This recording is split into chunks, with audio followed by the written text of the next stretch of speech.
오늘도 몇 주간 이 호세아를 살펴볼 것입니다. 예언서라고도 하고 선지서라고 하는 이 호세아서, 보통 대선지서와 소선지서로 선지서가 나누어져 있죠. 책이 좀 분량이 두꺼운 그런 책들은 대선지서라고 하고, 또 얇은 좀 간단한 메시지로 짧은 책들, 글들은 소선지서라고 부릅니다. 호세아서는 소선지서 12편 가운데 가장 먼저 나오는 그런 책이기도 합니다. 이사야하고 미가, 아모스 선지자들과 동시대에 살았던 이 호세아는 8세기, BC 8세기 중엽 인물이기도 합니다. 그러니까 722년에 북이스라엘이 아스리아에게 멸망을 당했으니까 그보다 약 한 30년 전쯤 750년 BC 정도에 활동했던 선지자로 알려지고 있습니다. 이름도 우리가 잘 알고 있는 이름이에요. 호세아. 원래 발음 그대로 얘기를 하면 호세아라고 합니다. 호세아.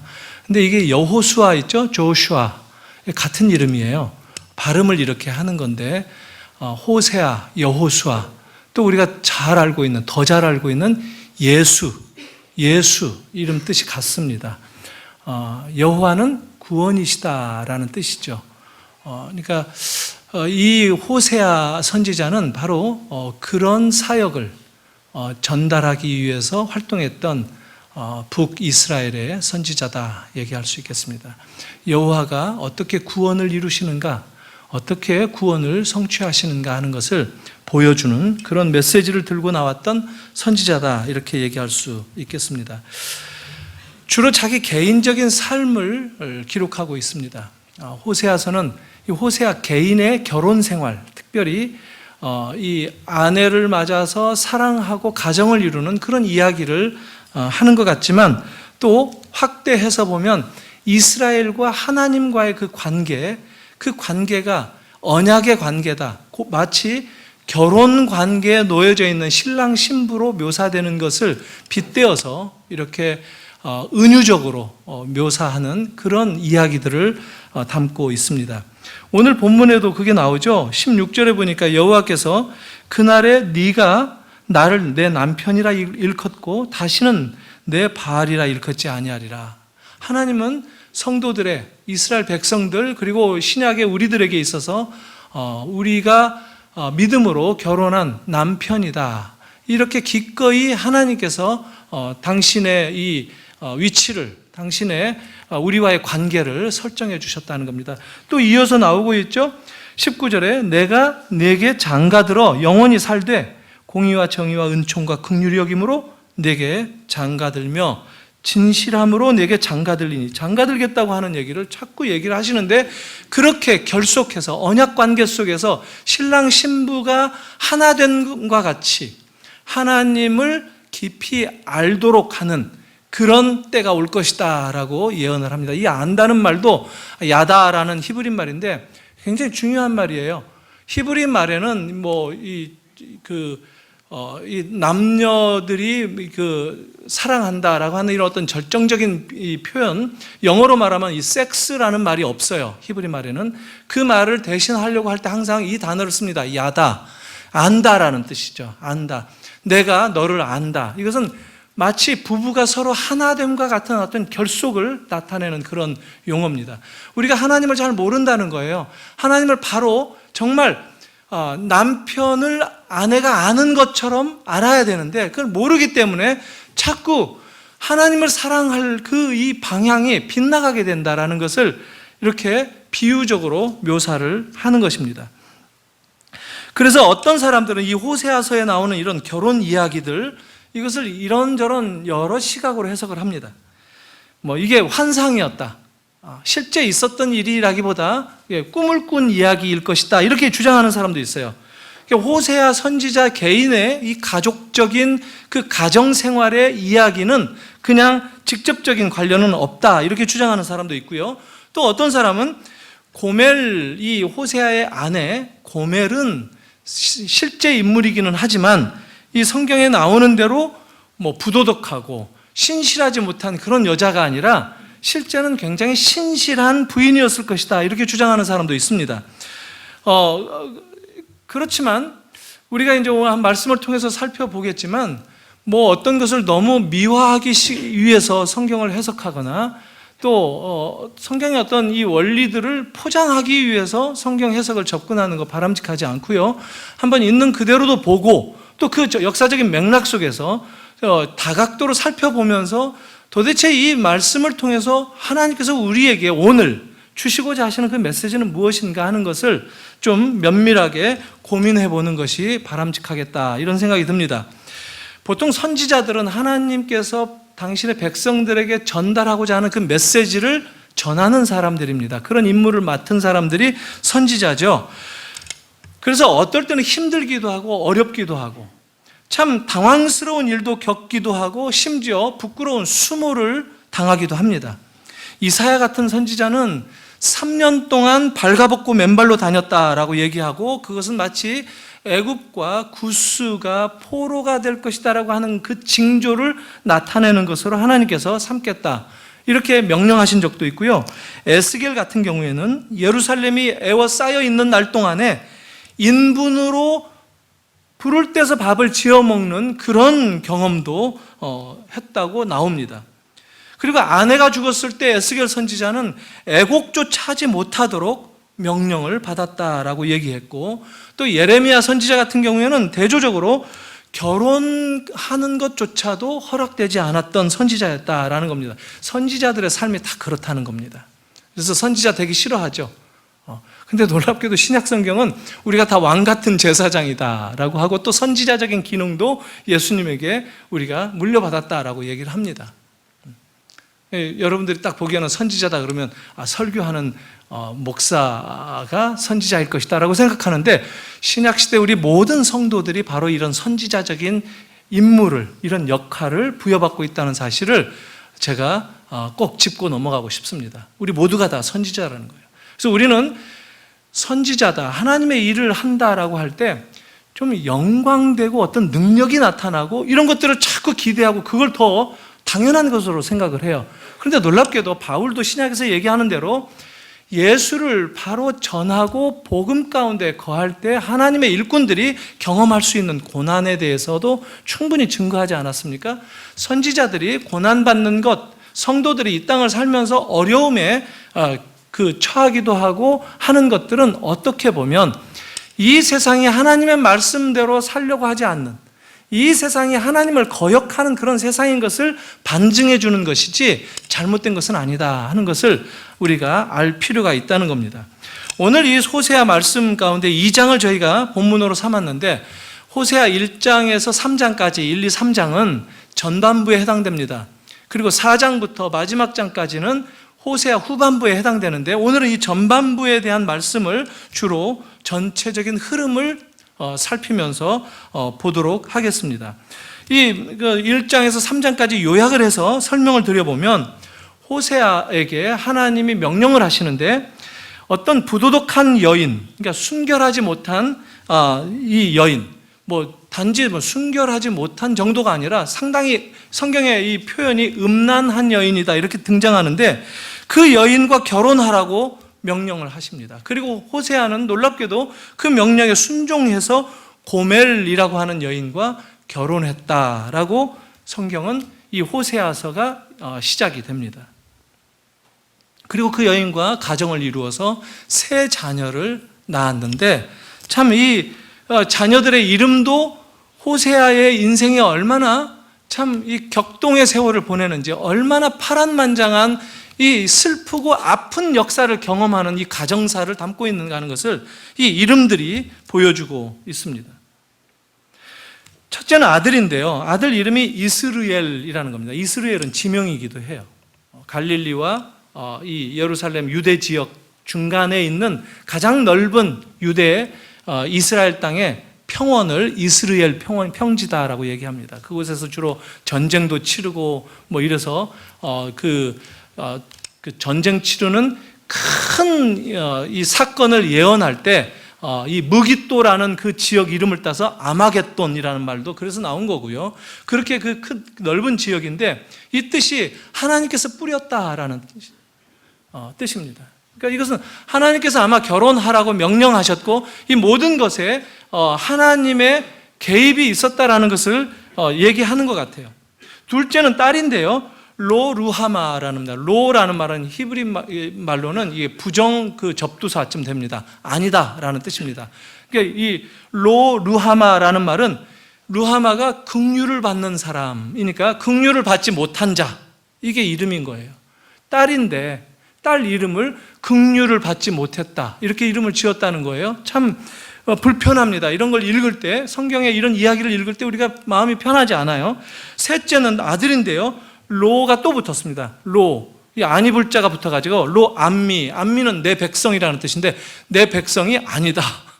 이게 지금 하나님께서 이 호세아의 자녀들을 긍휼을 받지 못한 내 백성이 아닌 이런 이름 뜻을 지어 주셨다라고 하는 것, 참 놀라운 일입니다.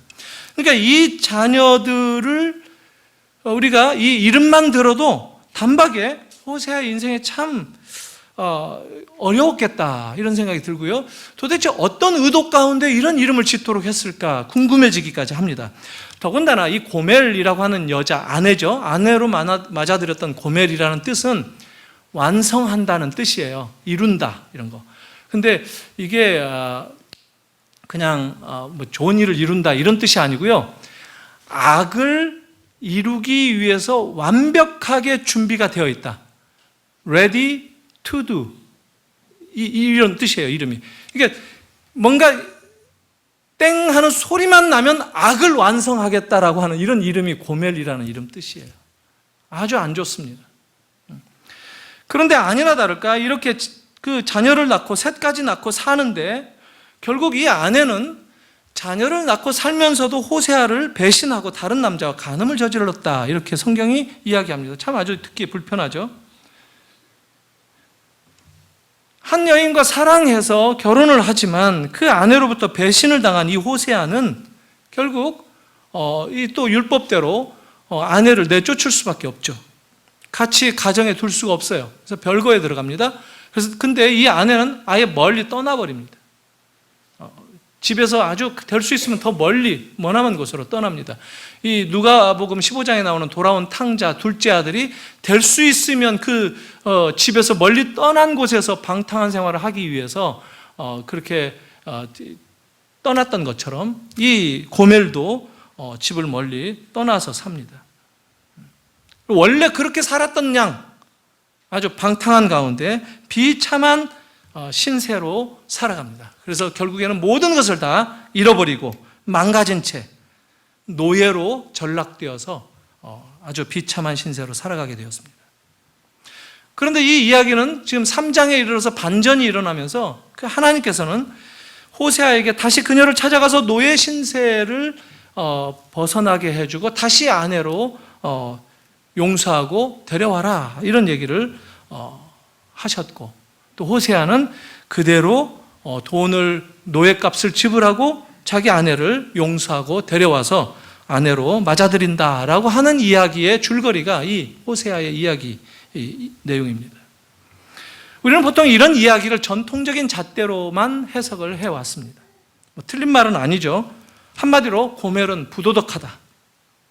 그래서 마치 하나님의 이 부도덕한 백성들인 이스라엘이 늘 하나님을 떠나서 배교 행위를 일삼고 바알을 섬긴다라고 하는 것을 상징적으로 보여주는 이야기다라고 해석을 연결시켜서 했습니다. 맞습니다.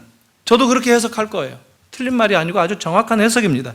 그런데 단순히 부도덕하다라고 하는 이런 도덕적인 기준만 가지고 해석을 할 경우에 다 풀리지 않은 이야기들이 많이 있고, 우리는 보통 그래서 도덕적으로 그와 다른 것을 확인할 때 상당히 우리 스스로도 맞지 않는 의로움에 빠지는 그런 우를 범할 수가 있습니다. 하나님은 언약에 신실하신 분이라고 얘기하죠.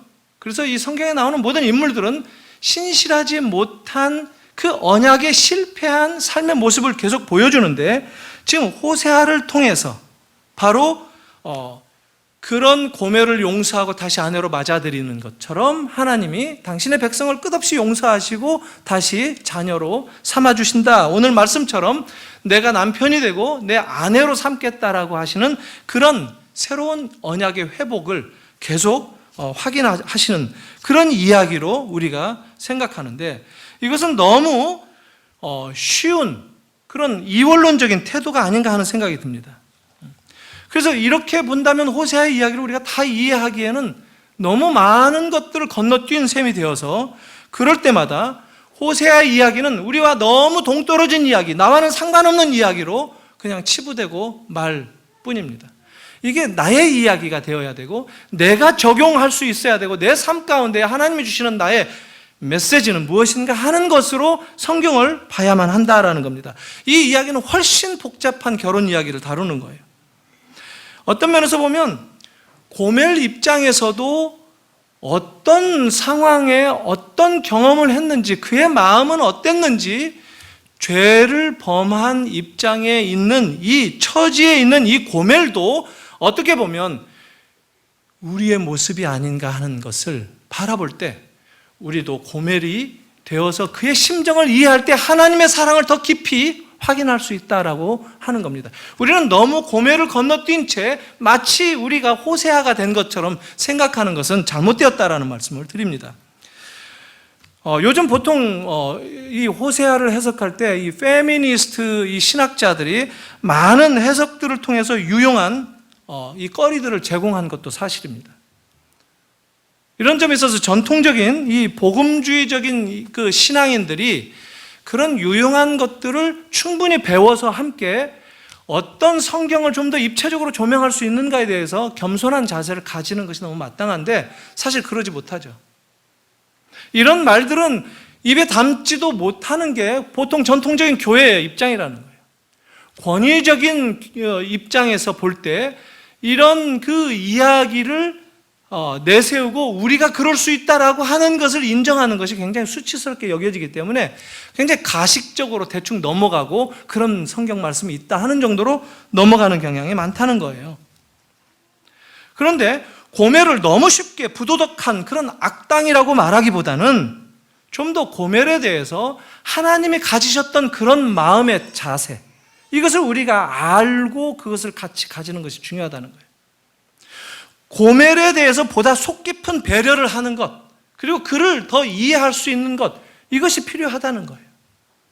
고멜의 그 자리까지 찾아가신 그 하나님, 그 남편이 다시 용서를 선언하고 그를 노예로부터 해방시켜 주시는, 마치 호세아가 하나님의 역할을 완수하는 그런 모습을 통해서 우리는 십자가를 떠올려야 된다라는 거예요. 무엇 때문에 그랬는가 하는 것을 확인할 필요가 있다는 거예요. 어떤 점에서 보면 고멜도 희생자입니다. 희생양이에요. 1장과 3장을 보면 고멜 자신은 정작 한마디도 하지 않는 인물로 등장합니다. 침묵하고 있어요. 그냥 음란한 아내였다라고 기억될 뿐이에요. 그리고 이것은 어찌 보면 남성 중심의 가부장적인 사회 생활 속에서 너무 당연시 여기고 여자의 입을 막아버린 채 이야기를 써내려가는 그런 입장이기도 해요. 거기서 우리는 행간을 읽어야 돼요. 물론 페미니스트들은 좀 더 지나갑니다.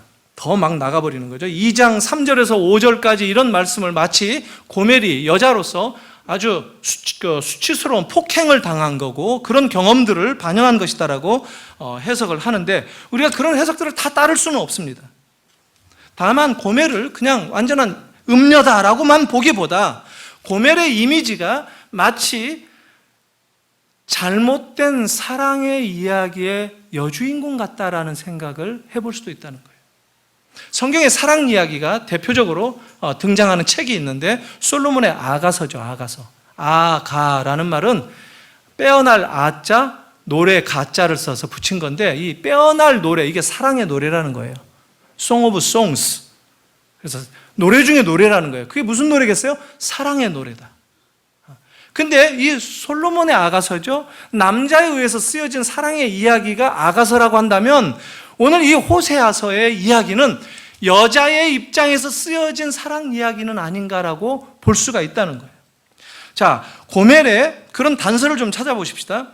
음녀라고 불리는데 이 음녀의 히브리적인 단어는 이 소나, 이런 말이 쓰인 적이 없어. 소나라는 말이 이 뭐냐면은 그 창녀라는 뜻입니다. 그런 말을 성경에 쓰지 않습니다. 또 이방 신전에서 섬기는 어떤 컬트 이 제사를 돕는 그런 그 여자들, 거기도 소위 말하는 컬트 창녀라고 얘기하죠. 케데샤라고 하는데 이 케데샤가 쓰이지도 않았습니다. 그러니까 몸을 파는 그런 여자다라고 하는 용어가 사용되지 않았다는 거예요. 매춘의 행위를 하는 사람으로 사용되지 않았다는 거예요. 다만 호세아서에 나오는 이 사랑이 뭐냐면 하나님의 사랑을 실패하고 인간적인 어떤 낭만을 추구했지만 버림받게 되는, 소위 인간들이 이 세상에서 사랑을 시도해보지만 그의 그 죄성으로 인해서 사랑에 성공하지 못하고 넘어지는 그런 인간적인 한계, 그런 슬픈 사랑, 그런 파행적이고 비참한 그런 사랑의 여주인공이 바로 고멜이 아닌가, 이렇게 볼 수 있다는 거예요. 마치 하나님께서 사랑을 얘기하시는데 그 사랑을 외면한 채 자기들이 만들어내는 어떤 그 사랑의 그 가능성들을 찾아서 이 세상을 향하지만, 그러나 이 세상은 오히려 무서운 사랑을 경험하게 하는, 어찌 보면 모든 인간들이 이 세상에서 경험하고 실패하고 배신당하고 하는 그런 역사 가운데 놓여져 있는 한 비련의 여주인공이다, 이렇게 볼 수 있다는 거예요. 성경에 남자의 사랑이 아닌 여자의 사랑이 드러나고 있는 그런 전형적인 샘플이다라고 하는 겁니다. 한 가지 더 덧붙여서 생각해 볼 것은, 이런 것들에 대해서 우리가 정말 눈을 떠야 된다고 저는 생각해서 말씀을 드리는데, 이스라엘에 왜 그렇게 이 창기가 많았는지 몰라요. 매춘하는 이런 여자들도 많았고 그런 게 많았어요. 예수님 시대에도 많았어요. 예수님은 그래서 그 사람들을 오히려 찾아가셔서 불렀죠. 나는 죄인을 만나러 왔다. 건강한 사람에게는 의원이 필요 없다. 병든 자에게라야 의사가 필요하지 않겠는가. 나는 병든 자를 위해서, 죄인들을 위해서 왔다라고 예수님의 오신 목적을 밝히면서 찾았던 그 부류들이 그런 사람들이었어요. 다른 말로 말하면 이스라엘 사회는 제도적으로 매춘이 허용되는 그런 사회였다는 거예요. 율법에서는 그것이 금지되어 있음에도 불구하고 사람들은 그것을 버젓이 행하면서 살았다라는 거예요. 누가 하죠? 누가 이용을 하죠? 남자들이 한다는 거예요. 남자들이. 남성 중심의 사회가 빚어낸 이 처량한 현실이라는 거예요. 그리고 그 남성 중심의 사회가 남성 중심의 율법주의적인 해석을 만들어내고 그것에 의해서 사회를 이끌어가는 그런 것의 부작용이 이 고멜 같은 사람들을 빚어내는 현실이다라고도 말할 수 있는데, 그것을 우리는 그냥 쉽게 도덕적으로 부도덕한 여자다라고 치부하고 넘어가 버리기 일상이다라는 겁니다. 율법이 금하는 부도덕한 삶의 모습은 둘째치고라도 결혼의 숭고한 제도를 망가뜨리는 그런 제도가 이런 매춘 행위 아닙니까? 창기들의 존재들이라는 거죠. 근데 그것을 남성들의 이 향유, 이 전용으로 전유하는 그런 제도로 가지고 있었다는 거예요. 어느 사회나 그렇다는 거죠. 이런 위선적인 가증한 삶을 정당화하는 식으로 모든 율법과 성경을 얘기하고 매춘행위를 바라보고 하는 것, 이것이 만약에 이런 페미니스트들의 접근이 없었다면 어떻게 바로잡을 수 있었겠어요? 그런 것들을 우리는 배우는 겁니다. 겸손하게 배울 수 있어야 돼요. 하나님의 마음을 갖는 것이 그래서 중요한 겁니다. 하나님은 우리가 종교인이 되라고 부르시지 않았어요. 우리의 삶이 변화되라고, 우리의 가치관이 바뀌고 세상을 추구하는 삶의 방식이 변화될 것을 원하시는, 그래서 성령님을 우리에게 보내주셨어요. 우리가 살던 방식 가운데 종교적인 어떤 라이센스를 부여받아서 나는 이제 예수 믿습니다, 이것을 디미는 그런 것으로 확인할 수 있는 그런 인물로 우리를 부르시지 않았다는 거예요. 우리가 변해야 된다는 거예요. 삶을 바꾸라는 거예요. 내가 전에는 이게 좋았는데 지금은 그게 갑자기 그렇게 좋은 것만이 아니다라는 겁니다. 전에는 하나님이 나를 사랑하신다라는 거 우리가 몰랐습니까? 하나님이 나를 사랑하시는 거 알지만 세상이 좋아 보였다는 거예요. 세상이 좀 더 나에게 평안을 줄 수 있다고 믿었고, 세상이 내가 원하는 것을 줄 수 있다고 믿어서 우리는 세상의 풍요를 쫓아가는 것 아닙니까? 그래서 이스라엘 백성들이 가나안에서 바알을 섬기고 아세라를 섬기고 했던 것이 뭡니까? 이 세상이 줄 수 있는 것, 하나님은 줄 수 없는 것이라고 그들이 믿었던 세상이 주는 그 풍요를 쫓아서 하나님을 버리는 것, 이것이 이교 행위일 뿐만 아니라 배교 행위, 이게 바로 하나님이 보시기에 간음이다라고 얘기하는 겁니다. 이스라엘 백성들이 그 문제에 빠져 있었던 거예요. 그런 문제에 빠져 있었으면서 호세아를 읽으면서 도덕적으로 부도덕한 여인이다, 우리는 좀 더 도덕적으로 올바른 입장만 갖추게 되면 괜찮은 양 생각하는 것은 종교인이 되고 마는 그런 길을 갈 뿐이다라는 거예요. 복음은 그걸 얘기하지 않습니다. 복음은 내가 하나님의 백성이 되어서 나만 변하는 것이 아니라 내가 살아가는 그 모든 영향권에서 하나님을 믿는 이 내용을 채우는 삶으로 바꾸라는 겁니다. 하나님께서 우리 그 이스라엘 백성들과 결혼하는 신랑으로 묘사하시면서 뭐라고 얘기했죠? 내가 네게 장가들어 영원히 살되 공의와 정의와 은총과 긍휼히 여김으로 내가 장가들겠다. 공의가 있고 정의가 있고 은총이 있고 긍휼이 무엇인지를 아는 사람들로 우리가 바뀌어지는 것, 이게 하나님이 우리를 부르신, 그리고 우리를 자녀 삼으신, 그래서 우리가 변화하면서 그런 삶을 통해서 하나님의 은혜를 받은 사람인 것을 드러내도록 하는, 그게 우리를 불러주신 하나님의 목적이셨다라는 겁니다.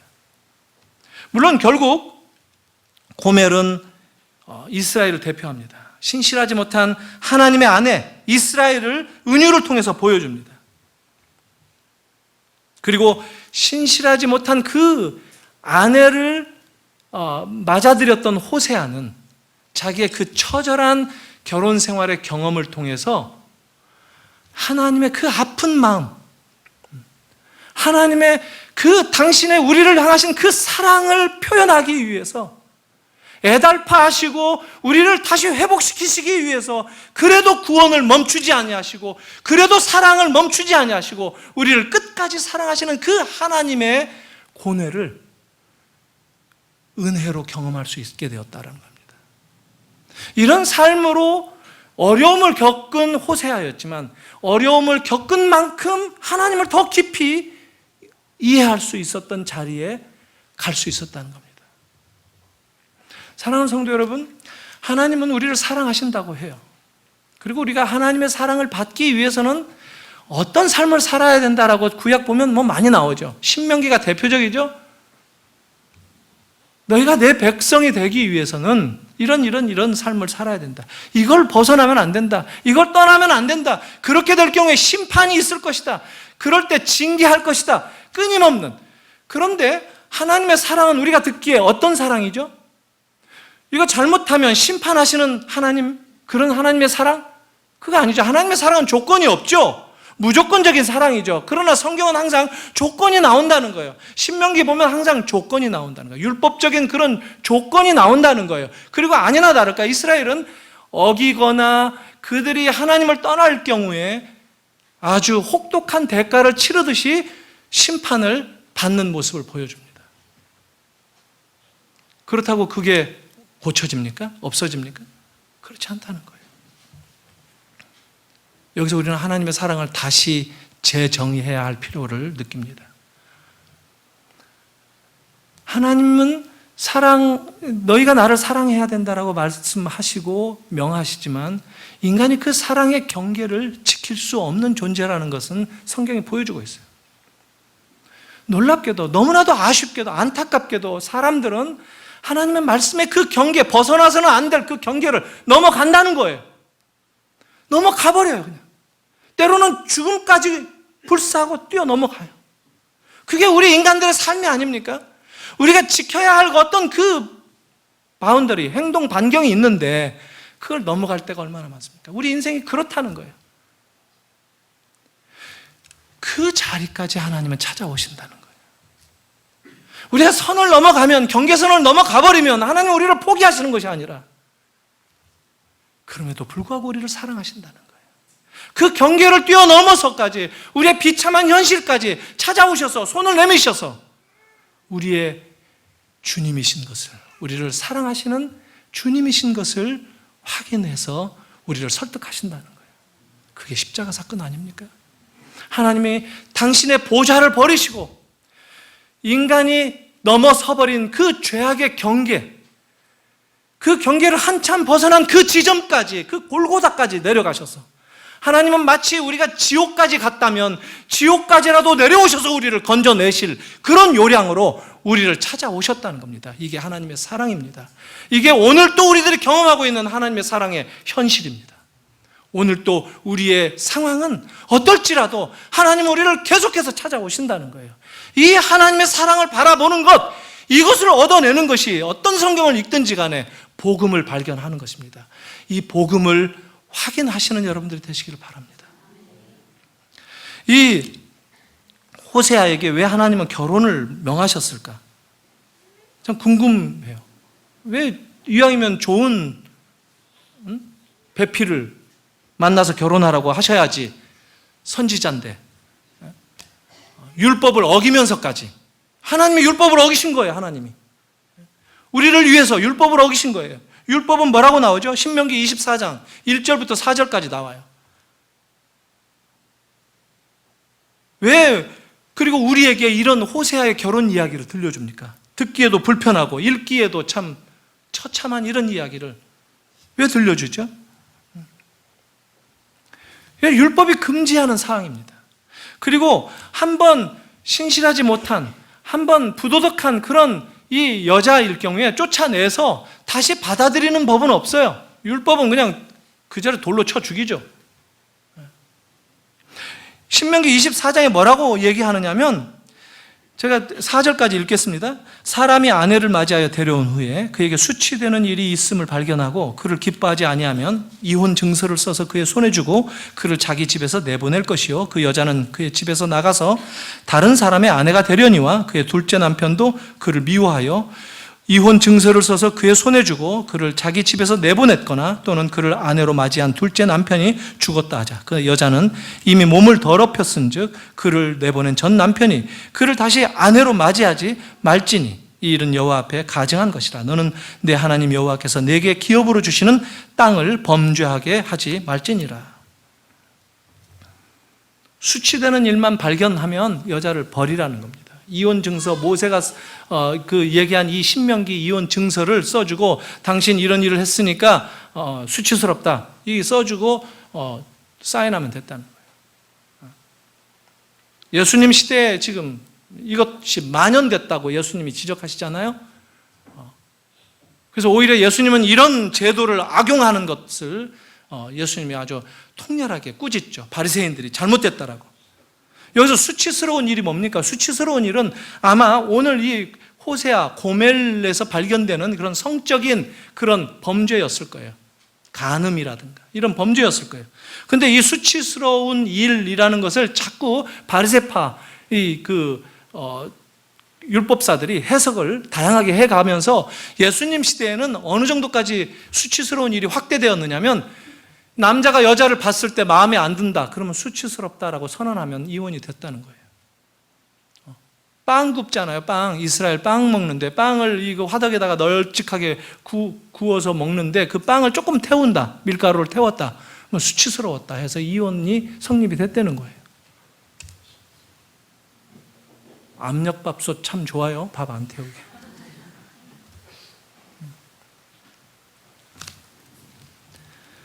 이게 지금 율법이 규정하고 있는 건데, 하나님은 그 율법을 스스로 어기시면서 호세아에게 음란한 여인에게 결혼하라, 그리고 또 그를 내어 쫓았는데 다시 데려와라.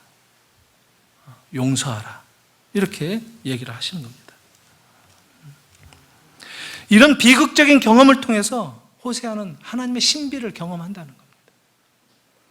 하나님의 그 구원하시는 그분의 마음을 이해할 수 있는 그런 은혜의 자리에 갈 수 있는 그런 경험을 한다는 거예요.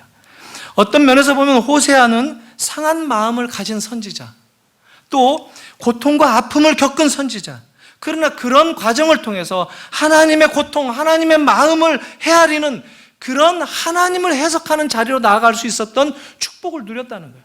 이게 호세아가 누릴 수 있었던 어떤 특별한 은혜가 아닌가 싶습니다. 실제로 이스라엘과 하나님의 관계는 구약에서 내내 남편과 아내 이 결혼 관계로 설정이 됩니다. 이사야도 마찬가지고 예레미야에서도 그렇고 남편과 아내 이 관계로 이스라엘과 하나님의 관계를 설명합니다. 그러나 이 아내가 외도를 한다든가 하는 이런 것들로 연결해서 그들의 신앙이 하나님을 사랑하지 못하고 세상을 향해서 벗어나는 일들을 끊임없이 성경이 또한 얘기합니다. 이방 신들을 섬기는 것, 그것이 곧 음란이고 배교다라고 얘기합니다.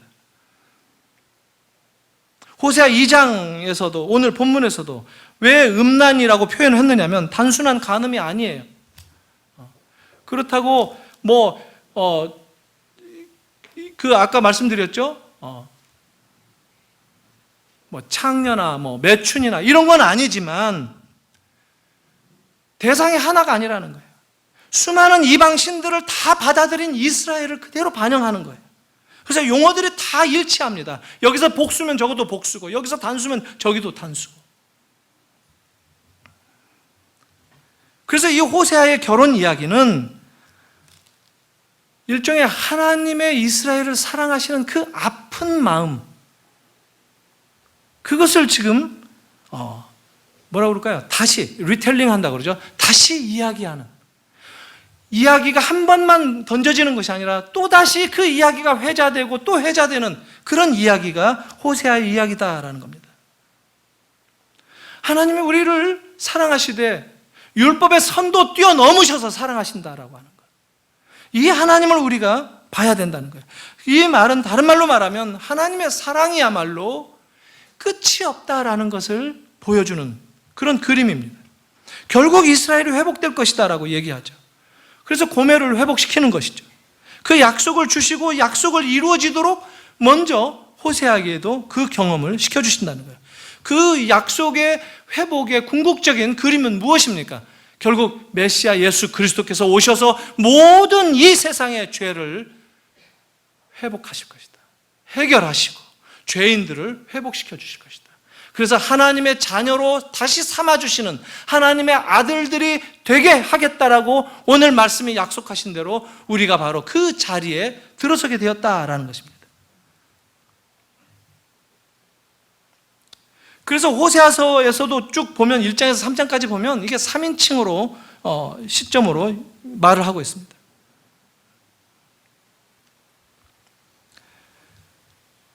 근데 호세아의 이 자녀들의 이름 뜻이 다 나쁘다고 그랬죠. 근데 그 세 번째 로함미 같은 경우에 나쁘다고 얘기하는데 너는 내 자녀가 아니다. 나도 네 하나님이 되지 않을 것이다. 이렇게 얘기했어요. 근데 그 로함미에게 하는 말이 아니라 호세아에게 한 말이 아니라 이 너는 내가 내 하나님 이렇게 얘기할 때 이게 복수로 쓰여졌다. 이게 굉장히 중요합니다. 로함미만이 아니라 호세아의 가족들만이 아니라 북이스라엘 그때 나라만이 아니라 남북 왕조 모두를 통틀어서 아니 오늘 우리들까지도 포함해서 하나님은 이 말씀은 복수로 얘기되고 있다라는 겁니다. 그렇다면 호세아에서 말하는 바는 뭐냐면 하나님께서 호세아뿐만 아니라 이스라엘의 자녀를 다 대상으로 삼고 이 회복의 말씀을 주셨다라는 겁니다. 그래서 1장 9절에 그렇게 너는 내 자녀가 아니다, 내 아들이 아니다라고 부인하는데 이 하나님이 아주 놀라운 부정 아닙니까? 쇼킹 디나이얼이라고 얘기해요. 하나님이 다 부정. 넌 내 소관이 아니다. 넌 내 아들이 아니다. 하나님이 우리에게 그랬다고 생각해 보십시다. 근데 이스라엘에게 그렇게 선언했어요.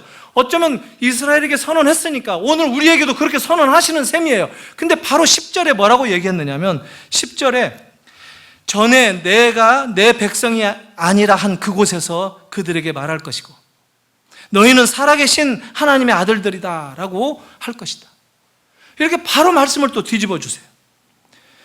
그래서 너희는 살아계신 하나님의 아들들이다 라는 것이 바로 뒤이어서 하나님께서 꾸중을 내리시는 이스라엘의 그 말씀 같지만, 그러나 그 꾸중 너머에 회복을 약속하시는 하나님의 놀라운 사랑의 이 완전성을 우리가 바라볼 수 있다는 겁니다. 이게 바로 하나님의 구원하시는 능력이에요. 어떻게 너는 내 아들이 아니다라고 부인했는데 어떻게 내 아들이다라고 다시 인정할 수 있겠느냐는 거예요. 그렇게 할 수 있는 능력이 뭐냐는 거예요. 그게 바로 예수 그리스도의 능력이라는 겁니다. 그게 하나님의 구원하시는 능력이라는 거예요. 우리가 그 능력 안에 그 능력을 경험한 자들로 있다는 겁니다. 하나님을 떠나서 심판을 피할 수 없는 우리들임에도 불구하고 하나님은 우리를 회복하셨고 자녀로 삼아주셨다라고 하는 그런 이야기입니다. 그래서 우리가 하나님의 그 자녀되는 특권을 누리게 되는 그 영광의 자리에 오늘 우리들이 있는 것이다 라는 겁니다. 끝으로 이 하나님의 사랑이 우리가 아는 그 사랑과 다른 점에 대해서 한 가지만 더 생각을 해보도록 하겠습니다. 하나님이 우리를 사랑하신다는 그런 말씀 안에 포함된 것 중에 우리가 참 놀라울 정도로 크게 누릴 수 있는 특권이 있어요. 하나님의 자녀된 특권, 하나님의 자녀라는 그 명예, 이것을 우리가 종종 잊어버리고 망각하고 살 때가 많다는 건데, 우리 집에 고양이가 한 마리 있습니다. 이름은 랄프예요. 아주 멋지게 생겼지만 또 이게 살갑게 마치 개처럼 아주 그 사람들도 잘 따릅니다. 어제도 제가 피곤해서 이제 그래도 오늘 말씀 한번 쭉 훑어보느라고 앉아 있는데, 앉은 책상에 앉아 있었다면 옆에 와가지고 몸을 자꾸 기대면서 만져달라고 발을 이렇게 하고 있는 거예요. 그래서 만져주니까 벌러덩 누워요. 누우면 이 고양이가 배를 안 보여주거든요. 잘 배를 보여준다는 것은 뭐냐면 당신한테 내 모든 것을 드립니다, 이런 표현이래요. 완전 무장해제를 하는 거예요. 참 얼마나 이쁜지 모릅니다. 참 한참 얘기했어요. 랄프 예쁘지? 하면 눈을 탁 감았다 떠요. 지 이쁘다고 하는 줄 알고. 제가 또 그냥 이놈 한다든가 하면 눈이 갑자기 땡그라져서 아주 그냥 빨개지는데, 이쁘다고 하면 그냥 눈을 싹 감았다 뜨고 대화도 되고 아주 참 좋아요. 근데 제가 어제 그 생각을 해봤는데, 참 이쁜데 고양이가 되고 싶지는 않더라고요. 제가. 여러분, 고양이가 되고 싶은 사람 있어요? 제가 이 애를 보면서 집 밖에 안 나가요. 못 나가요. 집 밖에 나가는 순간 길고양이가 되니까. 이게 고양이의 운명이에요. 집 안에서만 살아야 돼요. 근데 제가 보니까 참 안 됐고 참 처량하고, 그래서 좀 더 예뻐해야 되겠다 하는 생각도 했지만, 그래도 고양이 신세가 참 처량하다. 하나님께서 지어주신 이 우주의 아름다움을 네가 얼마나 보고 경험하고 살까? 선교지 여행을 가본다든가, 비행기를 타고 여행을 한다든가, 이런 일들, 어쩌다가 그런 그저 주인 따라서 이사 다니는 그 비행기 타고 이사 다니는 고양이가 있기는 있겠지만, 세상을 알아가는 그런 과정은 아니죠. 세상이 어떤지, 어떻게 돌아가는지, 하나님의 뜻은 어떤지, 이런 것들에 대해서 도무지 무감한 그런 짐승들을 보면서 참 하나님이 나를 놀랍도록 아주 특별한 그런 자리로 불러주셨다 하는 것을 새삼 경험했습니다. 이게 내 자리, 내 삶의 자리구나. 하나님께서 나에게 이런 존귀한 자리로, 그래서 그 하나님의 시선을 가지고 세상을 하나님과 함께 바라볼 수 있는 그런 명예를 주셨다라고 하는, 이것을 얼마나 참 새삼 새롭게 생각을 했는지 몰라요. 근데 우리는 그런 특권을 잃어버릴 때가 많아요.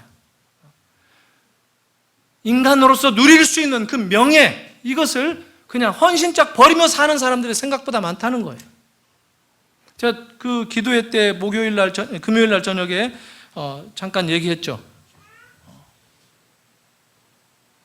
박병환 할아버님 요양병원에 입원하셔서 지난 주중에 다녀왔어요. 다녀왔는데 요양병원이 그렇게 좋은 곳이 아니더라고요. 뭘로 아느냐면 그 병실에 들어가니까 병실에 사람들이 너무 많아요. 그리고 한쪽 그 문 옆에 누워 계시는데 호흡이 좀 안 좋으셔서 코에 그 산소를 도움받기 위해서 이렇게 줄도 호스도 끼고 계시는데 누워 계시더라고요. 그래서 제가 바로 문 열고 들어가서 찾다 바로 옆에 계셔서 위에서 이렇게 쳐다봤죠. 저 왔습니다. 쳐다보셔 이내 금방 알아보시더라고요. 전에도 병원에 계실 때 다닌 적은 있고 그런데 늘 같은 말을 하세요. 병원에서 만날 때. 근데 그날은 아주 오열을 하시더라고요. 막 어깨를 들썩거리면서 우시더라고요. 눈물을 흘리시면서. 우리 전사님 눈물 닦아주시고 그러시는데 계속 우시더라고요. 뭐라고 얘기를 하셨느냐면 우실 때 목사님이 바쁘실 텐데 여기까지 어떻게 어려운 걸음을 하시고 제가 그렇게 바쁜 사람인가요? 저 그렇게 안 바쁘거든요. 전 어떻게 보면 제가 할 일이 그거 아닙니까? 너무 마땅한 일이죠. 근데 그게 은혜라는 거예요. 그게 고맙다는 거예요. 사실 그럴 때 정말 몸둘 바를 모르지 않겠어요? 제가 뭐라고? 여러분, 은혜를 아는 것은 정말 중요합니다. 이게 하나님이 우리에게 주신 명예 가운데 가장 으뜸되는 명예라고 생각합니다. 은혜를 알고 살아가는 거, 하나님께 감사할 줄 아는 거 정말 명예입니다. 제가 그 손잡고 기도해드리면서 그것을 느꼈어요. 저는 정말 아무것도 한 거 없는데 하나님께서 그렇게 명예로운 자리로 저를 이끄시는구나. 참 창피한데, 이런 얘기를 듣고 하면 정말 창피한데도 불구하고 그렇게 감사하는 사람의 이 진심은 또 진심대로 표현되어지는구나. 여러분, 하나님이 우리에게 주신 그 명예를 잊지 마십시다. 우리 누구에게나 그런 거 주셨어요. 그것을 바라보는 자가 바로 은혜를 경험하는 자입니다. 우리 모두에게 도처에 널려 있는 거예요. 순간순간 우리가 살아가는 삶 속에서 어디서나 우리 고개를 들려도 돌아보아도 위를 보고 땅을 보아도 우리가 감사를 고백할 수 있는 그 은혜를 경험할 수 있는 사건들의 연속입니다. 이걸 놓치지 마십시오. 이 명예를 누리시기를 바랍니다. 이게 하나님께서 우리를 자녀 삼아 주신 특권이에요. 하나님께 감사하는 인생을 사는 것, 그거보다 더 명예로운 건 없는 거예요. 미국 사람들은 이 기도 잘 안 한대요. 이 식사기도 같은 거. 우리는 식사기도 하면 다 같이 기도합시다. 대표기도 하고 막 그렇잖아요. 근데 미국 사람은 대표기도 식당에서 그런 거 잘 안 해요. 어떤 무슨 세리머니나 이럴 때나 하지 안 하거든요. 옛날에 초원의 집이나 이런 거 보면 아버지가 기도 탁 하고 온 가족이 테이블 둘러 앉아서 기도하고 밥 먹고 하는 이런 전통 사라진 지 오래입니다. 어느 정도 오래됐느냐면 다 잊어버릴 만큼 그런 게 있었나 할 만큼. 근데 이 구약학자 중에 메시지 바이블이라고 성경을 다시 쓴 사람이기도 한데 우리나라에도 많이 알려진 사람이에요. 유진 피터슨이라고 하는. 이 사람이 친구 만나가지고 같이 식사를 하는데 혼자 잠깐 기도를 하고 눈을 떠서 이제 밥을 먹기 시작하는데 친구가 알죠. 자네 뭐 했나? 하고 물어봤답니다.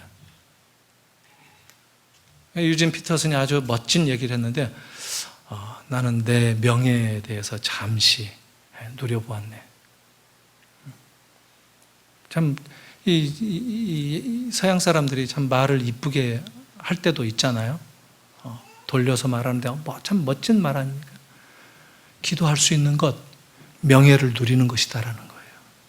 내가 그리스도인인 것, 이게 하나님이 내게 주신 명예라는 거예요. 세상에서는 뭘 가져야 되고 뭘 누려야 되고 권력이나 돈이나 이런 것들로 명예를 생각하잖아요. 예수 앞에 그런 것이 없어진다는 겁니다. 예수님을 제대로 만나면 우리 모두가 다 그 명예를 발견한다는 겁니다. 이것을 마음껏 누리시는 여러분들이 되시길 바랍니다. 같이 기도하겠습니다. 하나님 아버지, 은혜를 감사합니다. 저희 인생 가운데 찾아오셔서 주님이 되어주시고